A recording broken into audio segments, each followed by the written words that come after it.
Hola, ¿qué tal? ¿Cómo están? Bienvenidos a Proyecto Apocalipsis. Qué gusto poder saludarlos en este día 1 de mayo. Estamos grabando viernes 1 de mayo, así que ante todo muy feliz día del trabajador y de la trabajadora para cada uno de los que nos siguen a través de nuestro canal. Y aquí, como saben, recorremos la Biblia, ¿no? Comenzamos hace poquito más de 2 años con Génesis 1, fuimos avanzando.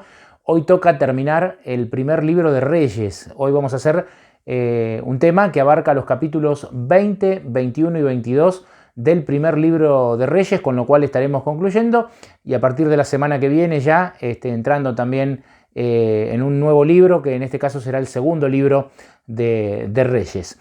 El título que hemos elegido para el tema de esta semana es El pecado capital. Por supuesto, el título está sacado de aquella frase, ¿no? Los 7 pecados capitales.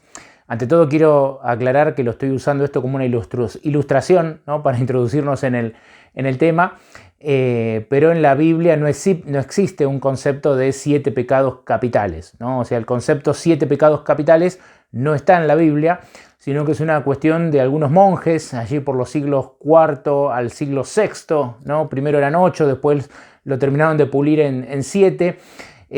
Algunos de ellos, la ira, el orgullo, la lujuria, la avaricia, la gula, ¿no? Son algunos de los 7 pecados capitales. La pereza, creo que es el otro.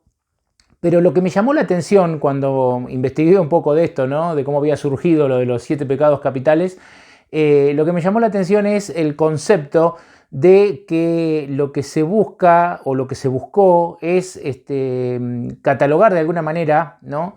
a los pecados en 7, ¿no? Como que todo pecado encaja en uno de esos 7, ¿no? Y como si esos 7 fueran una raíz a partir de la cual se pueden catalogar luego todos los pecados que lamentablemente existen en nuestro mundo, ¿no? Este concepto de raíz, ¿no? de pecado es lo que quiero tomar como ilustración de esto, porque justamente el tema que nosotros vamos a ver hoy es un poco el cierre de la vida del rey Acab, ¿no? Aquel rey que gobernó durante los días del profeta Elías, temas que ya hemos visto en nuestros episodios anteriores y que están disponibles para ustedes en nuestro canal. Pero en este cierre de la vida de Acab nos vamos a encontrar con 3 historias que muy brevemente vamos a comentar a continuación.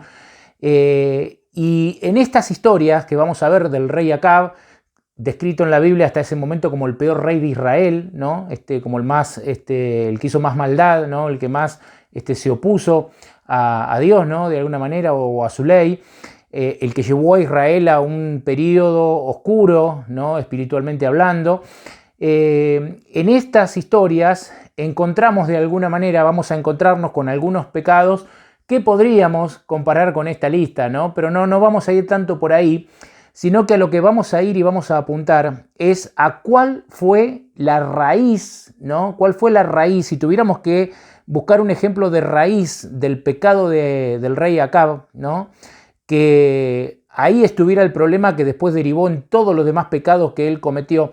A eso es lo que queremos apuntar en el mensaje de hoy, ¿no? Por eso no titulamos los pecados capitales, sino el pecado capital, porque eso mismo se aplica también a nuestra vida. ¿Cuál es el pecado capital? ¿Cuál es la raíz, ¿no? que nos lleva a los seres humanos a cometer toda clase de pecados? Si tuviéramos que sintetizarlo en una cosa, ¿cuál es? Bueno, eso es lo que yo quiero que podamos estudiar y compartir juntos en el tema de hoy y arribar juntos a esa conclusión que la vamos a tener hacia el final del tema. Por eso le pedimos que no se vayan, que nos acompañen. Y en algunos minutitos entonces vamos a sintetizar estas 3 historias en estos 3 capítulos y vamos a cerrar con eso. ¿Cuál es la raíz, ¿no? del pecado de Acab y cuál es la raíz del pecado también para nosotros? Porque lo que lo llevó a Acab a ser el peor rey de Israel es la misma raíz que nos lleva a nosotros a pecar o a cometer errores, ¿no? Así que prestemos atención, creo que es un tema importante, ¿no? El tema que vamos a compartir hoy. Les dije que eran 3 historias, está fácil porque está una por capítulo. En el capítulo 20 del primer libro de Reyes nos vamos a encontrar con la primera de esas 3 historias, todas con Acab como protagonista. El capítulo 20, versículo 1 comienza así. Dice, entonces Ben-Hadad, rey de Siria, reunió todo su ejército y con él 32 reyes con caballos y carros, y subió y cercó Samaria y la atacó. Lo primero que tenemos que tener claro es que acá cuando hablamos de Israel estamos hablando no de el pueblo unificado de las 12 tribus como fue en los días de David, en los días de Salomón, en los días también de Saúl, sino que estamos hablando de las 10 tribus del norte, ¿no? En estos tiempos Israel ya estaba dividido hacía tiempo y las 10 tribus del norte tenían su capital no en Jerusalén, sino en Samaria, ¿no? Por eso acá dice que Ben-Hadad, rey de Siria, ¿no? Reunió todo su ejército, con él a 32 reyes que lo acompañaban, con caballos, con carros, y subió y cercó a Samaria y la atacó, ¿no? Lo que él está atacando son las 10 tribus del norte, con capital en Samaria, cuyo rey era Acab. Después al sur estaba el reino de Judá, con otras dos tribus, ¿no? que la integraban, con capital en Jerusalén y con otro rey, ¿no? Como ocurría en esos tiempos, este rey que atacaba, ¿no? El rey Ben-Hadad, envía mensajeros, donde si ustedes leen después el capítulo completo, van a ver que esos mensajeros desafían, ¿no? a Acab, se burlan, menosprecian, piden subyugación, ¿no? Y en el versículo 13 dice que un profeta vino a Acab, rey de Israel, y le dijo, así dice el Señor, ¿has visto esta gran multitud? En referencia a los ejércitos sirios, ¿no? Yo la entregaré hoy en tu mano, para que conozcas que yo soy el Señor. Ante estas amenazas que hacía el rey Ben-Hadad de Siria, a este rey Acab, que no era una joyita, no era el rey de Israel, pero la Biblia lo describe como una mala persona, aún así Dios tiene misericordia, ¿no? Aún así Dios tiene misericordia de su pueblo Israel, la mayoría de ellos alejados, ¿no? Quizás esto ocurre, este relato luego de lo que fue el Monte Carmelo, ¿no? Quizás algunos habían reflexionado a partir del llamamiento de Elías a adorar al verdadero Dios. Lo cierto es que Dios envía un profeta y les da la seguridad de una victoria, ¿no? El versículo 21, siempre estamos en el capítulo 20, dice que el rey de Israel salió e hirió a la gente a caballo y a los carros y deshizo a los sirios con gran estrago, ¿no? Cuando Dios obra a favor de un pueblo o de una persona, evidentemente no hay nada que hacer por más que vayas con 32 reyes, ¿no? Ese ataque. Los siervos del rey de Siria, dice el versículo 23, le dijeron, sus dioses son dioses de los montes, por eso nos han vencido, pero si peleamos con ellos en la llanura, se verá si no los vencemos, ¿no? Fíjense lo que es la superstición o las creencias, ¿no? Los reyes que acompañaban al gran rey de Siria le dicen, perdimos porque peleamos en los montes, y el Dios de ellos es un Dios que tiene poder en los montes, pero vayamos a pelear al llano. Bueno, nos suena quizás hasta ridículo, ¿no? a nosotros esto hoy, pero era lo que creían la gente de ese pueblo en ese momento, y muchos pueblos tenían este tipo de supersticiones o de creencias, ¿no? Por supuesto, bueno, van a pelear al valle y vuelve a vencer Israel, y entonces en el versículo 28 dice que entonces llegó el varón de Dios al rey de Israel y le dijo, así dijo el Señor, ¿no? Por cuanto los sirios han dicho, el Señor es Dios de los montes y no de los valles, yo entregaré toda esta gran multitud en tu mano para que ustedes conozcan que yo soy el Señor. Acá siempre el propósito de Dios era darse a conocer, ¿no? Que los pueblos conocieran que Él era el Dios verdadero, ¿no? Y el ejército de Israel en ese momento era el instrumento que Dios utilizaba, ¿no? Lo cierto es que Acab había recibido a través del profeta un mandato, ¿no? Y a partir del versículo 30, nos vamos a encontrar con algo, ¿no? Que Ben-Hadad dice fue huyendo, ¿no? Este rey de Siria, este arrogante rey al principio como lo describe, ¿no? Haciendo alarde y que terminó derrotado, obviamente por la intervención de Dios. Dice que fue huyendo de ciudad en ciudad y en un momento envía mensajeros a Acab, porque como que se quería entregar, quería negociar, ¿no?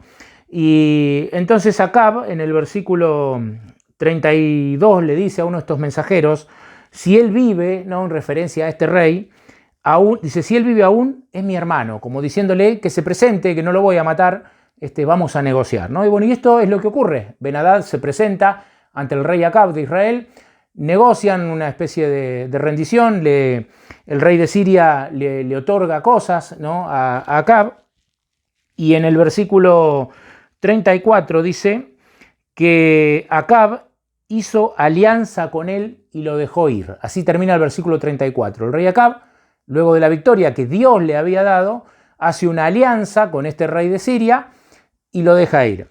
Esto no era lo que Dios le había pedido a Acab, ¿no? Y en el versículo 42 aparece un profeta ante Acab, un profeta de Dios, y le dijo al rey, versículo 42, así dice el Señor, tú soltaste al hombre que yo determiné que muriera, por tanto tu vida será por la suya y tu pueblo por el suyo. Y acá aparece el primer pecado notorio, ¿no?, de Acab, que ya lo vimos antes, ¿no?, cuando vimos la historia de Elías y demás, pero acá se manifiesta nuevamente este pecado de Acab, que ¿cuál es? La desobediencia, ¿no? Acab no obedeció a lo que Dios le había dicho y por conveniencia, seguramente, por otros intereses, él hace alianza con este rey al que ya lo tenía vencido, pero en vez de terminar con él como Dios le había dicho, él hace una alianza, ¿no? Y esto desagrada a Dios porque fue una desobediencia por parte de Acab. Esta desobediencia nos enseña también que no actuar como Dios demanda, ¿no?, en algunas circunstancias, a la vista de Dios es pecado porque se está desobedeciendo el mandato de Dios, ¿no? No erradicar el mal es pecado. Hay personas que piensan que el mal no debe ser erradicado, ¿no? Y a veces, mismo en los círculos religiosos o espirituales, se convive con el mal, ¿no? Y Dios rechaza eso, ¿no? Dios dice, hay una frase, ¿no?, también que dice que Dios ama al pecador, ¿no? O sea, Dios odia al pecado, rechaza el pecado, pero ama al pecador. Dios siempre llama a salir del pecado, pero Dios de ninguna manera tolera la coexistencia, ¿no?, con el pecado. Por eso, cuando Dios da una orden, ¿no?, en este sentido, el mal tenía que ser erradicado, ¿no? Y Acab no lo hizo, Acab desobedeció. Y acá tenemos un primer pecado para marcar de Acab.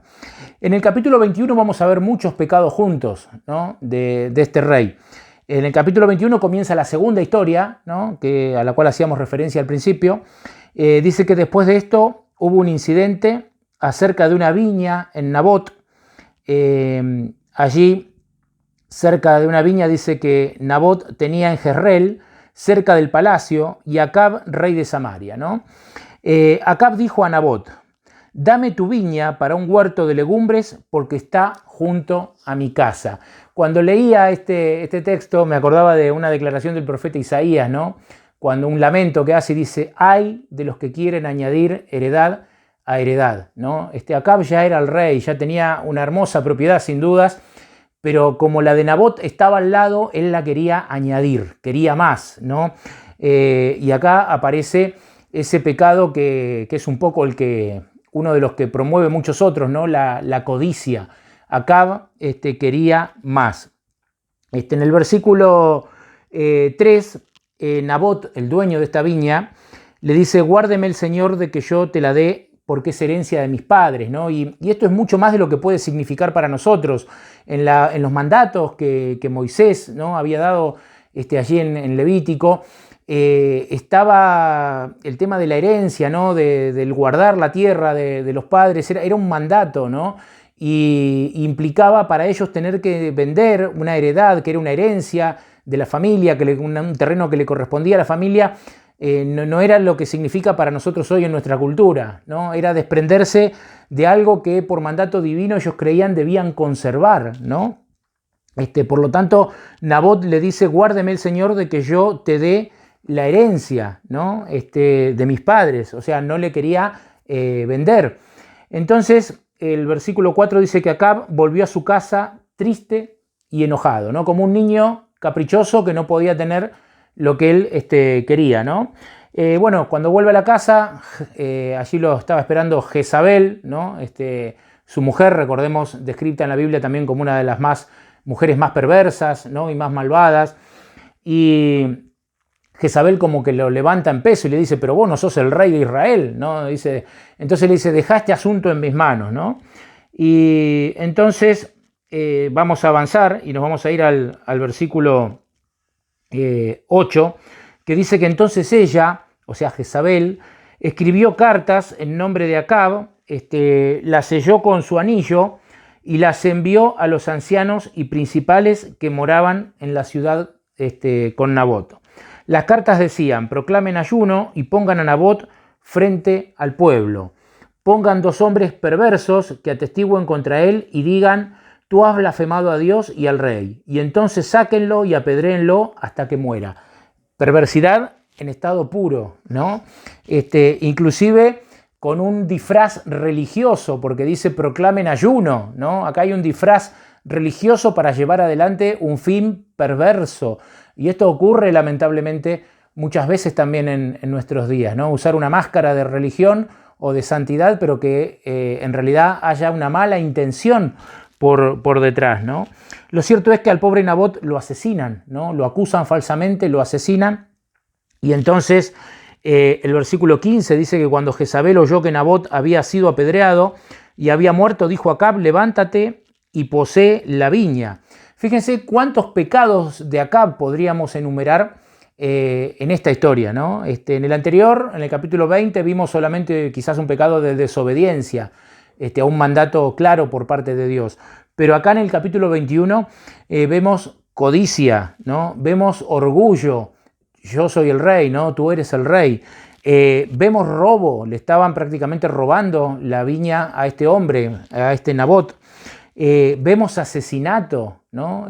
¿Cuántos pecados podríamos enumerar?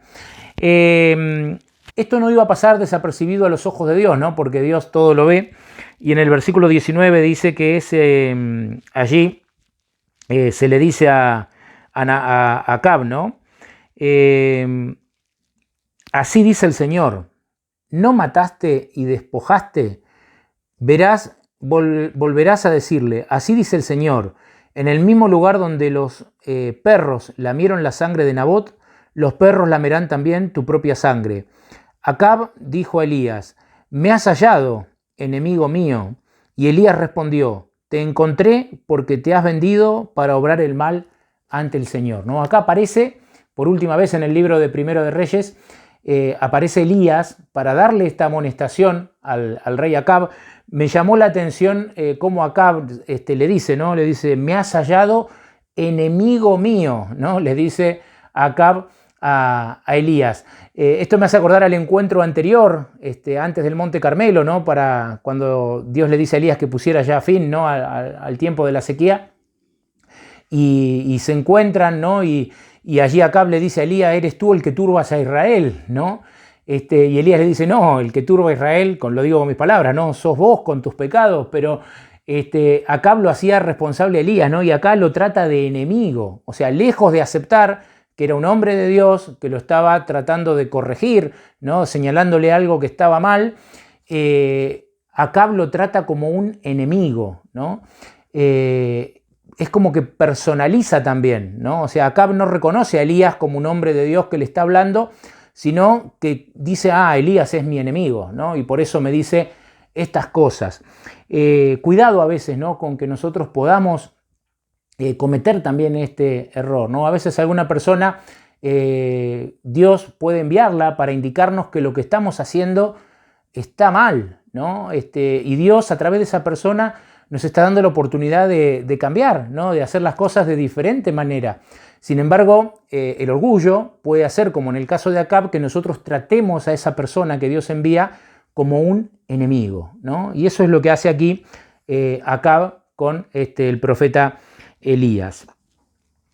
Sin embargo, en este capítulo, por un momento nada más, pareciera terminar bien la historia de Acab, porque el versículo 27 dice que cuando Acab oyó, ¿no? Estas palabras, ¿no? Que Dios le decía, estas palabras de condenación, ¿no? Y de que iba a ser muerto él, también Jezabel, lo que iba a pasar con su sangre. El versículo 27 dice que cuando Acab oyó estas palabras, rasgó sus vestidos, se puso un saco sobre su carne, ayunó, durmió en saco, que era una manera de manifestar arrepentimiento, ¿no?, que ellos tenían, y anduvo humillado. Entonces vino palabra del Señor a Elías y dijo: ¿has visto cómo Acab se ha humillado ante mí? Por cuanto se ha humillado, no traeré el mal en sus días, en los días de su hijo traeré el mal sobre su casa. Increíble, ¿no? Porque Acab la Biblia lo define como el rey más perverso que tuvo Israel, ¿no? Seguramente también a partir de su unión con esta mujer, ¿no?, sacerdotisa, Jezabel, con todos los profetas falsos, desobediente a Dios, como vimos en el tema de hoy, cómplice de asesinato para quedarse con la viña o con la propiedad de otra persona, y todo lo que codicioso, ¿no? O sea, todo lo que podríamos decir negativo de Acab. Sin embargo, Acab se arrepiente y Dios dice: no le voy a traer el mal, ¿no? Por eso la clemencia, la misericordia de Dios es algo que va más allá de nuestra comprensión, ¿no? Nosotros a quien obra mal decimos hay que eliminarlo, hay que cortarlo de raíz. Sin embargo, Dios lo que quiere cortar de raíz es el pecado, pero no al pecador. El pecador Dios lo quiere salvar, ¿no? Y lo llama con misericordia. Y a veces lo llama, en este caso, con palabras fuertes que acá en este momento parecía haber entendido, ¿no? Y obra una especie de arrepentimiento en él, ¿no? Entonces, cuando Dios ve esto, dice: bueno, el mal no va a llegar en sus días. Por cómo termina el libro y por cómo sigue la historia, lamentablemente Acab se va a olvidar, ¿no?, de esto, y nosotros vamos a poder llegar a la conclusión de nuestro tema, lo que les planteé al principio. Si tuviéramos que definir un pecado, ¿no?, en este caso a partir de la historia de Acab, pero aplicable a cada uno de nosotros, si tuviéramos que definir un pecado como la raíz, ¿no?, como quisieron hacer con los 7 pecados capitales, si tuviéramos que elegir uno solo como la raíz, ¿no?, del mal que después nos lleva a cometer otros pecados, ¿cuál sería ese pecado capital? Y va a aparecer muy claramente en el capítulo 22, que es el que da el cierre al libro. Pasaron 3 años, ¿no? Así arranca el capítulo 22, versículo 1, dice: 3 años pasaron sin guerra entre los sirios e Israel. El tercer año, Josafat, rey de Judá, acá aparece lo que yo les decía, ¿no? Judá, que tenía la tribu de Judá y la tribu de Benjamín, tenía por rey a Josafat y su capital era Jerusalén. Acab tenía las otras 10 tribus, estaba al norte y su capital era Samaria, ¿no? Y acá aparentemente hay una reunión, ¿no?, porque el versículo 2 dice que en el tercer año, que no había guerra entre Israel y Siria, Josafat, el rey de Judá, descendió a visitar al rey de Israel. Y el rey de Israel dijo a sus siervos: ¿no saben que Ramot de Galad es nuestra y nosotros nada hacemos para quitársela al rey de Siria? Entonces, ¿qué hace Acab? Aprovecha ahí la visita de Josafat, que la Biblia lo vamos a ver ahora cuando estudiemos el segundo libro de Reyes, ¿no? Ahí vamos a ver algo de Josafat. Pero Josafat era un buen rey, que consultaba a Dios, que buscaba a Dios, ¿no? Y Josafat va a este encuentro con Acab, ¿no?, el rey de Israel, y Acab parece querer aprovechar esta ocasión para decir: hagamos una alianza y vamos a pelear contra los sirios, ¿no? Y eso es lo que le propone. Entonces, en el versículo 4 directamente están las palabras registradas de Acab, que le dice: ¿quieres venir conmigo a pelear contra Ramot de Galat? Y Josafat respondió al rey de Israel: yo soy como tú, mi pueblo como tu pueblo y mis caballos como tus caballos. Dijo luego Josafat al rey de Israel: te ruego que consultes hoy la palabra del Señor. Fíjense qué diferencia, ¿no? Acá Josafat dice: te voy a acompañar, vamos a pelear contra los sirios, pero consultemos primero la palabra de Dios, consultemos a ver qué dice Dios, ¿no? Y acá hay una gran diferencia, porque Acab no consulta a Dios. En cambio, Josafat sí quería consultar a Dios antes de que fuesen a la batalla, ¿no? Entonces el rey de Israel dice que juntó a los profetas, unos 400 hombres. Se ve que a Acab le gustaba tener muchos, ¿no? Porque en el Monte Carmelo eran 850 contra el pobre Elías, ¿no? Y acá Acab trae a 400 hombres, ¿no? Profetas, entre comillas, y les preguntó, dice, ¿iré a la guerra contra Ramot de Galat? Ellos respondieron, sube porque el Señor la entregó en mano del rey, ¿no? Esta es la respuesta que le dan estos 400 hombres. Pero hay una pregunta de Josafat, ¿no? Que nos aclara un poco el panorama, porque dice el versículo 7 que Josafat preguntó, ¿hay aquí algún profeta del Señor a quien consultar? Evidentemente estos 400 que estaban ahí no eran profetas verdaderos del Señor, ¿no? No eran profetas verdaderos de Dios.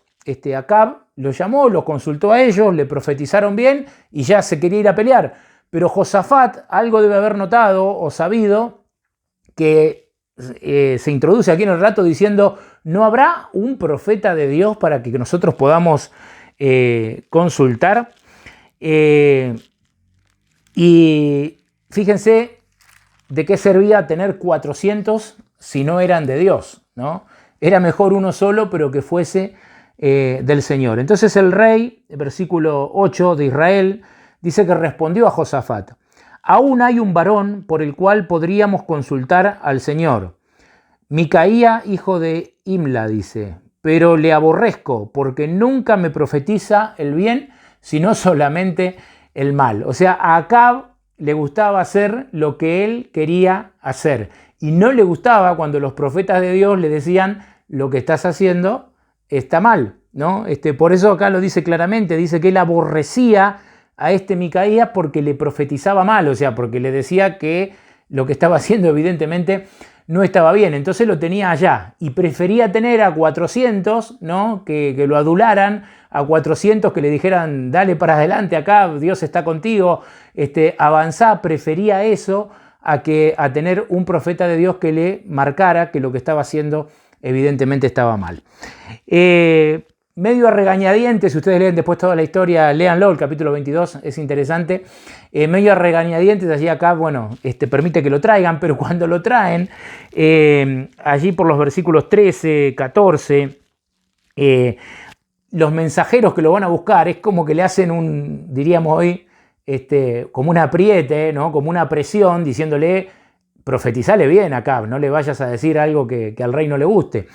Y en el versículo 14, Micaías dijo, vive el Señor, que lo que Él me hable, eso diré, ¿no? ¿Qué es lo que tiene que hacer todo hombre de Dios, ¿no? Cuando tiene un mensaje, de la manera que lo tenga, revelado por Dios, no lo puede cambiar, no lo debe cambiar, ¿no? El profeta de Dios, el hombre de Dios, debe decir lo que Dios dice, ¿no? Y nosotros como cristianos tenemos la Biblia, a través de la cual Dios nos habla, y por quedar bien, ¿no? Porque no se nos enojen, no podemos, si bien la palabra del cristiano siempre tiene que ser una palabra con dulzura, con cariño, con un espíritu de restauración, ¿no? Eso no puede faltar, pero no podemos cambiar lo que la palabra de Dios dice, ¿no? Y si la palabra de Dios dice, esto está mal, tenemos que decir a la luz de la palabra de Dios, Dios dice, esto está mal, ¿no?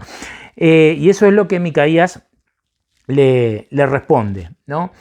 Y bueno, finalmente el profeta le dice, ¿no? En el versículo 17 dice, yo vi a todo Israel esparcido por los montes como ovejas sin pastor. El Señor dijo, no tienen perdón al Señor, vuelva cada uno a su casa en paz. Es decir, el mensaje de Dios era, no vayan. Acab nuevamente desobedece, va igual, y arrastra también a un buen rey como era Josafat, que aquí también se equivoca, ¿no? Y acepta ir de todas maneras. Y Acab dice, yo voy a ir disfrazado, ¿no? Para que no... Se ve que algo de miedo tenía de que se pudiera cumplir lo que Dios decía. Dice, yo voy a ir disfrazado, le dice Acab a Josafat. Y vos andás con tu vestidura reales, ¿no? Bueno, así todo el relato, les recomiendo que ustedes lo puedan leer. Dice que una flecha perdida, ¿no? Una flecha disparada en medio de un combate, una flecha perdida, va a dar contra Acab, que estaba disfrazado para que no lo reconocieran como rey. Es decir, que el disfraz no pudo impedir que la palabra de Dios se cumpliera. Acab lamentablemente desobedeció, fue a la guerra y sufrió las consecuencias, que fue una consecuencia de muerte. Acab muere tras esa herida, y no solamente que muere, sino que la sangre que él perdió, ¿no? Luego fue lamida por los perros, tal como el profeta le había dicho, ¿no? Y a pesar que Acab no quiso escuchar la voz. Pero bien, al leer toda esta historia, y con esto finalizamos, ¿cuál es la raíz del pecado? ¿Cuál es el pecado capital, ¿no? Si tuviéramos que englobarlo de esa manera o decirlo de esa forma, ¿cuál es el pecado capital de Acab? Creo que en este capítulo 22 el pecado capital de Acab está clarísimo, ¿no? Si bien hay nuevamente desobediencia, porque Dios le estaba diciendo no vaya, así él fue, yo creo que la verdadera raíz del problema de Acab era que Acab no consultaba a Dios. Ese fue el pecado capital de Acab. Acab no era un rey, no era un hombre que se manejaba consultando a Dios y obedeciendo lo que Dios le decía, sino que Acab era un hombre codicioso, orgulloso, asesino, ladrón, todo lo que querramos agregar. Pero ¿cuál era la raíz? Él no consultaba a Dios, ¿no? Y cuando el ser humano no consulta a Dios, lamentablemente se va alejando, ¿no? Y las buenas características que Dios puede poner en la vida de una persona no aparecen porque esa persona no consulta a Dios, esa persona no tiene una comunión verdadera con Dios, y creo que ese es el pecado capital, ¿no? El actuar en la vida sin consultar a Dios, porque el no consultar a Dios significa no tener comunión con Él, significa no pasar tiempo con Él. Por supuesto significa no obedecerlo, ¿no? Si no voy a esa comunión, si no lo busco, si no tengo en cuenta su palabra, todo eso hace que uno se aleje de Dios, ¿no? Y cuando uno se aleja de Dios, aflora lo que se conoce bíblicamente como nuestra naturaleza pecaminosa, ¿no? Que nos lleva a caer en lo que después el mundo en algún momento alguien llamó los 7 pecados capitales, ¿no? Orgullo, lujuria, pereza, ¿no? Todo es ira, todo eso es una consecuencia de no buscar a Dios. Por eso, queridos amigos, queridas amigas, en esta semana los invitamos más que nunca a que busquemos a Dios, que consultemos a Dios, ¿no? Ante cada cosa que tenemos que hacer, consultemos con Dios en oración, y Dios se revela luego a través de su palabra, a través de la palabra de alguien, a través de la providencia, ¿no? Pero qué importante es que nosotros consultemos a Dios y busquemos cada día, cada momento, que Dios pueda estar en nuestra vida, que Dios no se quede afuera de nuestra vida, que Dios esté adentro, ¿no? de nosotros, para traernos también su bendición, ¿no? Que la bendición más grande, de la cual muchos hombres hablan en la Biblia, han hablado, la bendición más grande es la bendición de la presencia de Dios, ¿no? Cuando Dios está en una vida, está en una familia, está en un hogar, sin duda que eso es lo más hermoso que puede llegar a ocurrir. Que Dios los bendiga mucho, busquemos la presencia de Dios en esta semana, consultemos a Dios ante cada cosa que vamos a hacer, que tengan unos lindos días, y bueno, si Dios permite, nos vamos a estar encontrando dentro de 7 días para avanzar ya a un nuevo libro, ¿no? El segundo libro de Reyes en este caso. Que Dios los bendiga.